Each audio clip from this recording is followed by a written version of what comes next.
ஏங்க வைகோ வந்து எந்த அளவுக்கு திமுக பத்தி விமர்சனம் பண்ண, எந்த அளவுக்கு ஸ்டாலின் பத்தி விமர்சனம் பண்ற, அதெல்லாம் கேட்க மாட்டேங்கிறீங்க, அதெல்லாம் தொலைக்காட்சியில் போட மாட்டேங்கிறீங்க. அதோட பேசுன எந்த தலைவருமே பேச முடியாது. அவ்வளவு மோசமா பேசின அந்த வைகோ வந்து ஸ்டாலினோட எழுதுறாங்க. அதுக்கு பிறகு காங்கிரஸ் எந்த நிலையில் இருந்தது?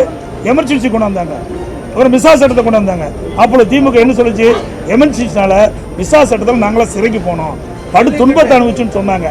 அதோட இன்னொரு வேடிக்கை, மேல் தளத்தில் ரெய்டு, அறிவாலயத்தில் மேல் தளத்தில் ரெய்டு, தரைத்தளத்தில் கூட்டணி. அப்படிப்பட்ட கட்சியெல்லாம் கூட்டணி அமைக்கின்ற பொழுது எங்களுக்கு எந்த ஒரு சங்கடம் கிடையாது, மன வருத்தம் கிடையாது. ஒருமித்த கருத்தோட நாங்கள் செயல்படுறோம். ஊழலாட்சி, வாரிசு அரசியல், குடும்ப ஆட்சிக்கு ஒன்றாக இணைந்திருக்கோம். வெற்றி பெறுவோம். நன்றி.